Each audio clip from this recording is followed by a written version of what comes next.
வணக்கம் நண்பர்களே. இன்னைக்கு நம்ம என்ன டாபிக் பார்க்க போறோம்னு பார்த்தீங்கன்னா, அரசியலமைப்பு சட்ட திருத்தம் அப்படிங்கிற சட்ட திருத்தத்தை பற்றி தான் பார்க்க போறோம். அப்போ இந்திய அரசியலமைப்பு ஸ்டார்டிங்ல பார்த்தீங்கன்னு வச்சுக்கோங்களேன், 395 ஆர்டிகல் தான் ஸ்டார்டிங்ல இருந்துச்சு. இப்போ பார்த்துக்கிட்டீங்கன்னு வச்சுக்கோங்களேன், 465 சம்திங் போய்கிட்டே இருக்கும். சரியா? அப்போ இந்திய அரசியலமைப்பு நெகிழ்வுத்தன்மை கொண்டது, சில நேரங்கள் நெகிழாத்தன்மை கொண்டது அப்படின்னு சொல்லி படிச்சிருப்போம். அப்படித்தானே? அப்போ நம்ம அரசியலமைப்பு தொடக்கத்துல சட்ட திருத்தங்கள் மூலியமா சட்டத்தை திருத்தம் பண்ணலாம். அப்ப நெகிழும் தன்மை கொண்டது அப்படின்னாட்டா நம்ம அரசியலமைப்பு சில நேரங்கள்ல நெகிழும் தன்மை கொண்டது, நமக்கு தேவையான சட்டங்களை ஏத்திக்கிடுறதுனால நம்ம மக்களுக்கு நன்மை கிடைக்கும் அப்படின்னாட்டா நம்ம சட்டத்தை என்ன பண்ணலாம், திருத்தம் பண்ணிக்கலாம் அப்படிங்கிறதுக்கான விதிதான் சட்ட திருத்தம் அப்படின்னு சொல்லி சொல்றாங்க. அப்போ இன்னைக்கு நம்ம என்ன டாபிக் பார்க்க போறோம்னா, சட்டங்கள் திருத்தம். எந்தெந்த சட்டங்கள்லாம் திருத்தம் பண்ணியிருக்காங்க, எந்தெந்த அமெண்ட்மெண்ட், எந்த சட்ட திருத்தத்தை பயன்படுத்தி எந்த ஆண்டு எந்த திட்டங்கள் கொண்டு வந்திருக்காங்க, அது மக்களுக்கு எந்த விதத்தில் செயல்பட்டு கொண்டு இருக்கிறது அப்படிங்கிற சட்ட திருத்தத்தை படிச்சுக்கணும். சரிங்களா? இது வரைக்கும் 103 சட்ட திருத்தங்கள் பண்ணியிருக்காங்க. அப்போ 103 நம்ம படிக்கணுமா சார் அப்படின்னா கட்டாயமா படிக்க தேவையில்லை. எதெல்லாம் முக்கியமான, எதெல்லாம் இம்பார்ட்டன்ஸ், எதெல்லாம் கொஸ்டின்ஸ் ஏரியா, எப்படிப்பெல்லாம் கொஸ்டின்ஸ் கேட்டிருக்காங்க, ப்ரீவியஸ் இயர்ல என்னென்ன கொஸ்டின்ஸ்லாம் கேட்டிருக்காங்க, அதை பேஸ் பண்ணி அதை மட்டும் படிச்சுட்டா போதும். சரிங்களா? சரி, வாங்க கிளாஸ்க்குள்ள போகலாம். அப்போ நம்ம பார்க்க போற டாபிக் என்னன்னு பார்த்தீங்கன்னா, சட்ட திருத்தம் அப்படிங்கிற டாபிக் தான் நம்ம பார்க்க போறோம். சரிங்களா? அப்போ சட்ட திருத்தம் எந்த பகுதியை பயன்படுத்தி ஒரு சட்டத்தை திருத்தம் பண்ணணும்னு கேட்டாங்கன்னா, பகுதி நம்பர் 20 அப்படின்னு சொல்லி சொல்லணும். சரிங்களா? பகுதி நம்பர் 20 பயன்படுத்தினா நம்ம அரசியலமைப்புல எந்த சட்டத்தினாலும் திருத்தம் பண்ணணும். அதே மாதிரி எந்த ஆர்டிகல், எந்த விதியை பயன்படுத்தி ஒரு சட்டத்தை திருத்தம் பண்ணணும்னு கேட்டாங்கன்னா, ஆர்டிகல் நம்பர் 368, விதி நம்பர் 368 சொல்லி சொல்லணும். சரிங்களா? கொஸ்டின்ஸ் என்னன்னா, எந்த சட்ட திருத்தத்தை பயன்படுத்தி பகுதி 20 சட்ட திருத்தம் பண்ணுவாங்க, அதே மாதிரி எந்த விதியை பயன்படுத்தி சட்ட திருத்தம் பண்ணுவாங்க அப்படின்னா ஆர்டிகல் 368 அப்படின்னு சொல்லி சொல்லணும். சரிங்களா? அப்போ அரசியலமைப்பு ஸ்டார்டிங்ல 395 ஆர்டிகல் இருந்துச்சு. இப்போ 464 ஆகும். இன்னும் கொஞ்ச நாள் போனா கூடிக்கிட்டே தான் போகும். சரிங்களா? அப்போ நம்ம அரசியலமைப்பு நெகிழும் தன்மை கொண்டது, நெகிழாத்தன்மை கொண்டது அப்படின்னு சொல்லிட்டாங்க. சரி, ஓகே. அரசியலமைப்புல எப்படிலாம் திருத்தம் பண்ணிருக்காங்க, எந்தெந்த சட்ட திருத்தம் மூலமா திருத்தம் பண்ணிருக்காங்கன்னு சொல்லி பார்க்கலாம். அப்போ முதல் சட்ட திருத்தம், சரிங்களா, முதல் சட்ட திருத்தம் எப்போது கொண்டு வரப்பட்டது அப்படின்னா 1951 தான் முதல் சட்டத்தை திருத்தம் பண்றாங்க. சரிங்களா?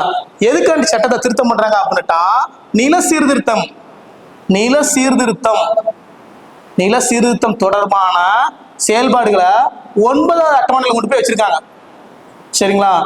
அப்ப முதல் திருத்தமே எதுக்காண்டி கொண்டு இருக்காங்கன்னா, நில சீர்திருத்தம் தொடர்பான செயல்பாடுகள் எல்லாத்தையும் 9வது அட்டவணையில கொண்டு போய் வச்சிருக்காங்க.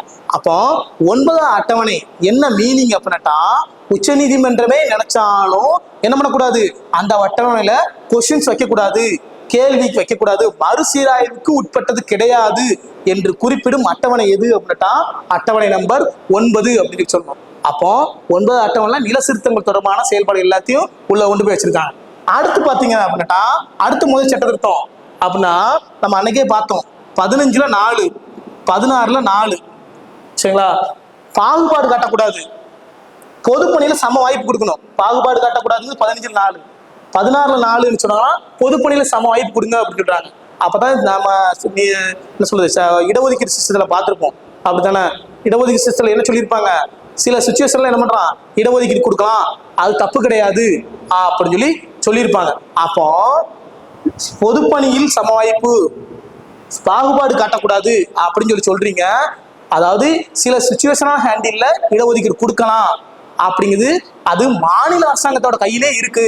மாநில அரசாங்கம் நினைச்சா அந்த சட்டத்தை என்ன பண்ணலாம், இடஒதுக்கீடு கொடுக்கலாம் அப்படிங்கிறதுக்கான சட்ட திருத்தம் எதுனா 15ல 4, 16ல 4 அப்படிம்பாங்க. இப்ப கூட ரீசெண்டா பார்த்திருப்பீங்க அப்படின்னா, எஸ்சி கேண்டிடேட் இருக்கும், தாழ்த்தப்பட்டோர் அப்படிங்கிற ஒரு அமைப்பு இருக்குல்ல, அதுல மொத்த இடஒதுக்கீட்டின் அளவு 18% இருந்துச்சு. அதை என்ன பண்ணிட்டாங்க அப்படின்னா, உள் இடஒதுக்கீடா அப்படின்னு சொல்லிட்டு அருந்ததியின மக்கள் அப்படின்பாங்க, அவங்களுக்கு 3% கொடுத்துட்டாங்க. அப்ப எஸ்சி மக்களுக்கு 15%, அருந்ததியின மக்களுக்கு 3% அப்படின்னு சொல்லிட்டாங்க. இப்போ உச்சநீதிமன்றத்துல கேஸ் போட்டாங்க. உச்சநீதிமன்றம் 2008ல என்ன தீர்ப்பு கொடுத்துச்சு அப்படின்னா, உள் இடஒதுக்கீடு மாநில அரசாங்கமே வழங்கலாம் அப்படின்னு சொல்லிட்டாங்க. அதை சொல்றது ஆர்டிகல் தான் இந்த 15ல 4, 16ல 4 அப்படின்னு சொல்லுவாங்க. சரியா? அப்ப முதல் சட்ட திருத்தம் நில சீர்திருத்தம் தொடர்பான 9வது அட்டவணை. அடுத்து 15ல 4, 16ல 4 அப்படின்னு சொல்றாங்க. சரி, ஓகே. முதல் சட்ட திருத்தம் ஆரம்பிச்சு அடுத்து 6வது சட்ட திருத்தம், சரி 7வது சட்ட திருத்தம், 7வது சட்ட திருத்தம். ஏன்னா நம்ம பார்க்க போறது முக்கியமான சட்ட திருத்தம் மட்டும் பார்த்துக்கிட்டா போதும். 7வது சட்ட திருத்தம் 1956 அப்படிம்பாங்க. சரிங்களா? அப்ப ரொம்ப ரொம்ப முக்கியமான சட்ட திருத்தம் 7வது சட்ட திருத்தம் அப்படிம்பாங்க. இந்த சட்ட திருத்தம் என்ன சொல்லுது அப்படின்னா, மாநில மறுசீரமைப்பு சட்டம், மாநில மறுசீரமைப்பு சட்டம் சட்டம் கொண்டு வரப்பட்ட ஆண்டு 1956 அப்படிம்பாங்க. சரிங்களா? அப்போ தொடக்கத்துல இந்தியா சுதந்திரம் அடையும் போது நம்ம மாநிலத்தை எப்படி பிரிச்சுட்டாங்கன்னா, பெரிய மாநிலம், அதுக்கப்புறம் சின்ன மாநிலம், அதை விட சின்ன மாநிலம், அதுக்கப்புறம் யூனியன் பிரதேசம் அப்படின்னு 4 டைப்ஸா பிரிச்சு வச்சிருந்தாங்க. அப்போ மாநிலங்கள் என்ன சொல்றாங்க, அதை பிரிக்க கூடாது அப்படிங்கிறதுக்காண்டி என்ன பண்றாங்க, நிறைய போராட்டங்கள் நடந்திருக்கும். அதுக்கப்புறம் மாநிலத்தை பிரிச்சுருவாங்க. அதுக்காண்டி அமைக்கப்பட்ட கமிட்டி எல்லாம் பார்த்திருப்போம். பசல் அலி கமிட்டி தான் அமைச்சிருப்பாங்க. மாநில மறுசீரமைப்பு சட்டத்தை பிரிக்கிறதுக்காண்டி அமைக்கப்பட்ட குழு எதுனா பசல் அலி கமிட்டி அப்படின்னு சொல்லி படிச்சிருப்போம். அப்படித்தானே? அப்ப பசல் அலி கமிட்டியின் அடிப்படையில மாநில மறுசீரமைப்பு சட்டம் கொண்டு வராங்க. 1956 கொண்டு வராங்க. சரிங்களா? அப்போ இது ஒண்ணு. ரெண்டாவது என்ன சொல்றாங்க அப்படின்னாட்டா, பகுதி நம்பர் 7 நீக்கப்பட்டது எந்த சட்ட திருத்தம் கேட்டாங்கன்னா, அதுவும் என்ன சொல்லணும், 1956 சட்ட திருத்தம் தான் சொல்லணும். சரிங்களா? என்ன அப்படின்னாட்டா, அட்டவணை நம்பர் 7 நீக்கப்பட்ட பகுதின்னு சொல்லி நம்ம படிச்சிருப்போம். ஆனா அது என்ன சொல்லும் அப்படின்ட்டா, ABCD அப்படின்னு 4 டைப்ஸ் சொல்றாங்க. இந்தியாவோட மாநிலத்தை பிரிச்சிருப்பாங்க. அப்போ இந்தியாவோட மாநிலத்தை பெரிய மாநிலம், சின்ன மாநிலம் அப்படின்னு எதையுமே சொல்லக்கூடாது. எல்லாமே ஈக்குவலான மாநிலம் அப்படின்னு சொல்லி சொல்லணும் அப்படின்னு மாநில மறுசீரமைப்பு சட்டத்துல பயன்படுத்தி சொல்லிட்டாங்க.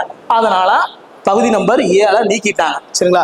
அது எந்த சட்ட திருத்தம்னா 7வது சட்ட திருத்தம் அப்படின்னு சொல்லி சொன்னோம்.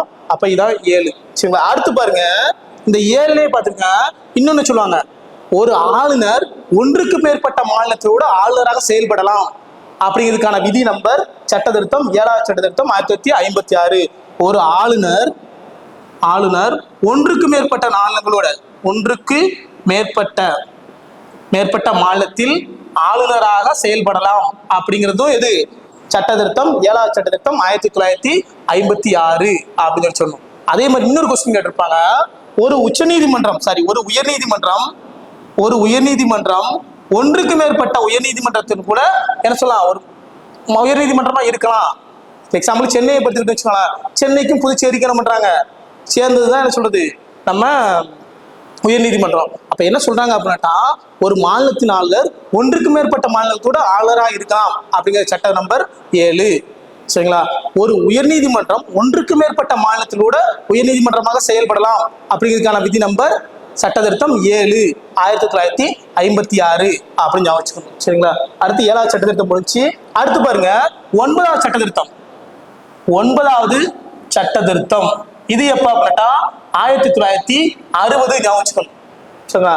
அப்ப 9வது சட்ட திருத்தம் என்ன சொல்லுது அப்படின்னா, மேற்கு வங்காளத்துல பெருவாரி யூனியன் அப்படிம்பாங்க. பெருவாரி யூனியன் அப்படிங்கிற ஒரு இடம் இருக்கு. அந்த இடத்தை என்ன பண்றாங்க அப்படின்னா பாகிஸ்தானுக்கு கொடுக்காங்க. சரிங்களா? அப்போ இந்தியாவுல ஒரு இடத்த கொடுக்கணும் அப்படின்னா என்ன பண்ணிருக்கணும், சட்டத்தை திருத்தம் பண்ணியிருக்கணும் அப்படின்னு உச்சநீதிமன்றம் சொல்லுது. சரிங்களா? அப்போ இந்தியாவில் இருக்க மேற்கு வங்காளத்துல ஒரு பகுதி பெருவாரி யூனியன் அப்படின்னு ஒரு இடம் இருக்கு. அந்த இடத்த பாகிஸ்தானுக்கு கொடுக்கணும்னு சொல்லி சொல்றாங்க. அதுக்காண்டி சட்டத்தை திருத்தம் பண்றாங்க. 9வது சட்ட திருத்தம் 1960 மேற்கு வங்காளத்தில் உள்ள பெருவாரி யூனியன் இடத்தை பாகிஸ்தானுக்கு என்ன சொல்றாங்க, கொடுக்குறாங்க. அது எந்த சட்ட திருத்தம்னா 9வது சட்ட திருத்தம் 1960 அப்படின்னு சொல்லி சொல்லணும். சரிங்களா? அடுத்து பாருங்க 10வது சட்ட திருத்தம். 10வது சட்ட திருத்தம். சரிங்களா? 10வது என்னது 1961. சரிங்களா? 10வது சட்ட திருத்தம் என்ன சொல்லுது அப்படின்னா, தாத்ரா நாகர்வேலி. சரிங்களா? கேள்விப்பட்டிருக்கீங்களா? தாத்ரா நாகர்வேலி அப்படிங்கிற யூனியன் பிரதேசத்தை என்ன சொல்றாங்க, உருவாக்குறாங்க. தாத்ரா நாகர்வேலி அப்படிங்கிற ஒரு யூனியன் பிரதேசத்தை உருவாக்குது எந்த சட்ட திருத்தம் கேட்டாங்கன்னா 10வது சட்ட திருத்தம். ஞாபகம் வச்சுக்கணும், 10 0 இருக்கா, அப்ப தாத்தா 0 தாத்தா. அப்ப தாத்ரா நாகர்வேலி எந்த சட்ட திருத்தத்தின்படி சொன்னாங்க, மாநில யூனியன் பிரதேசமா பிரிக்கப்பட்டது அப்படின்னா தாத்ரா நாகர்வேலி 10வது சட்ட திருத்தம் 1961 அப்படின்னு சொல்லி சொன்னோம். சரிங்களா? அடுத்து பாருங்க 12வது சட்ட திருத்தம். 12வது சட்ட திருத்தம் இது ரொம்ப முக்கியமானது. 1962 12வது சட்ட திருத்தம். இது என்ன சொல்லுது அப்படின்னா, டையூ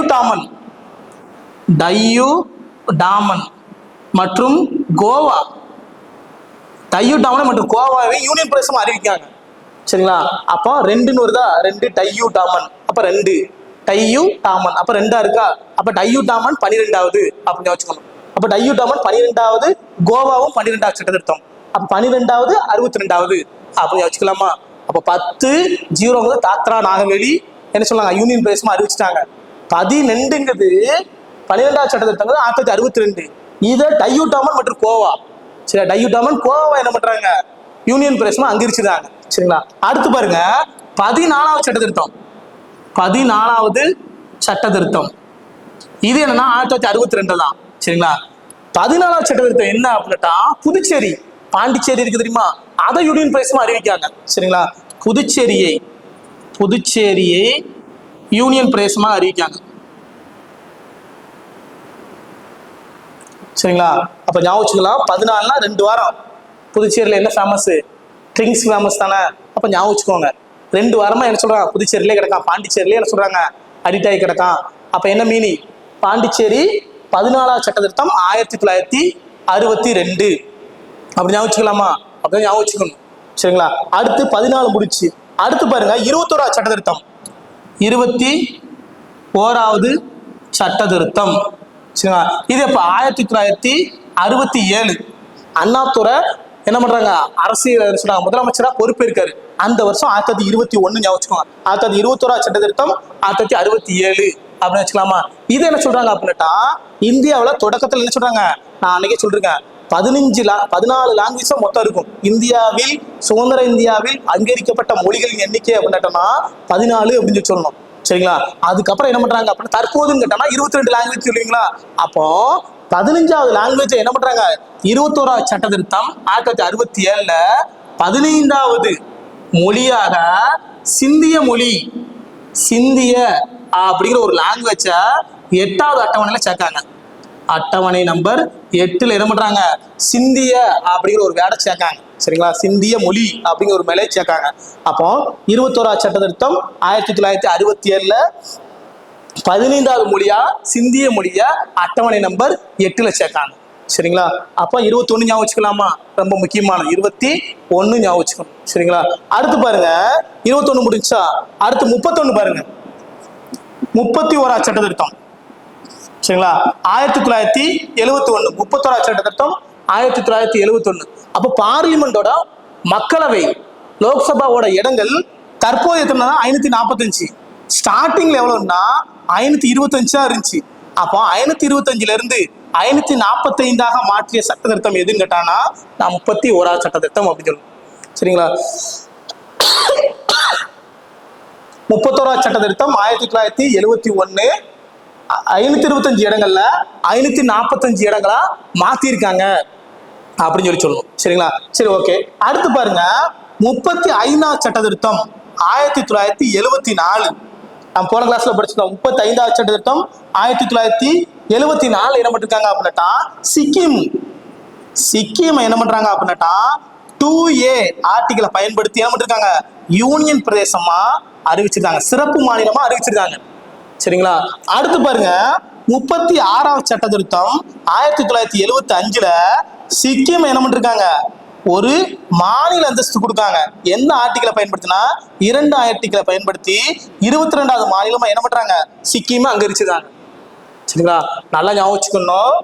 35வது சட்ட திருத்தம் 1970 35வது சட்ட திருத்தம் 1974 என்ன பண்ணிருக்காங்க அப்படின்னா, சிக்கிம் வேற ஒரு நாட்டுல இருந்து சொல்றாங்க கடன் வாங்கியிருக்காங்க.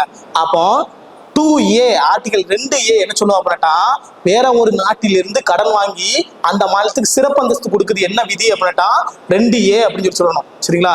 இதே இது 36வது சட்ட திருத்தம் 1975 என்ன பண்றாங்கன்னா, அது வாங்கி சிறப்பு அந்தஸ்து கொடுத்ததுக்கு அப்புறம் அதை என்ன பண்றாங்க, ஒரு மாநில அந்தஸ்து கொடுத்துருக்காங்க.